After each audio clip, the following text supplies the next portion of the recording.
Vienna, Austria, 1873, Exposition Universelle. It was a fair fostered by prosperity in the decade of the 1860s and propelled by the need for Austria to join the first-class European nations of Great Britain and France in the competition to host the world with a world exhibition. So they did just that, constructing a large rotunda building plus additional buildings around the large fair site. The city had begun its modernization program, building roads from the suburbs to the city. They were ready when Emperor Franz Joseph signed the documentation on the 24th of May, 1870, to host the world on the 25th anniversary of his reign, inviting nations to participate. 35 accepted, but unforeseen circumstances would arise, particularly an outbreak of cholera that would dampen the enthusiasm and attendance when it caused travelers to think twice about visiting. Large palaces were built to house the exhibits, over 200. Including that Rotunde, with 70,000 square feet, and Machine Hall with 40,000.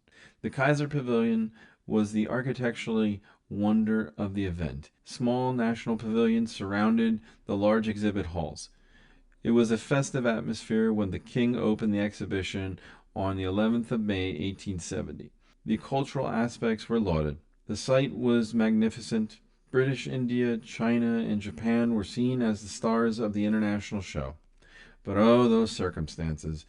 Beyond the cholera epidemic, the stock market crashed 9 days after opening, plunging the Austrian economy, much of it blamed on the inflation and poor financial planning of the exhibition, which caused the deficit, and the lack of attendance which added to it. The Fair Authority had estimated 20 million people would attend, only 7 million did, and many of them for free.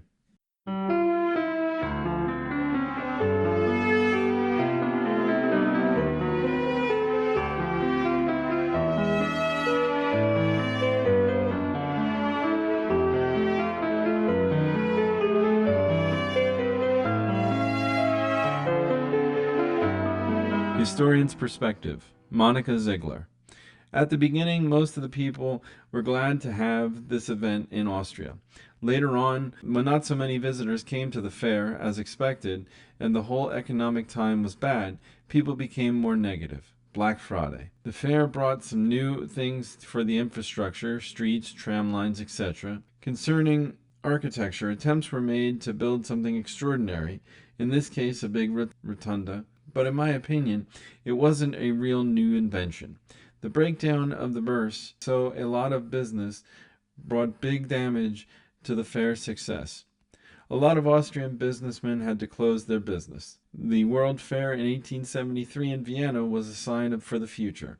Vienna at the end of monarchy, which lasted for hundreds of years, and at the ending point of its size and importance was host of the world. I think, for the present, a World Fair has changed its image or meaning.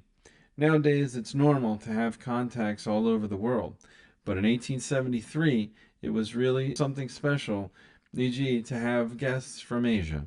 Stefan Poser, quote, "During the fair of 1873, the illness cholera broke out in Vienna. A lot of people decided not to visit the town.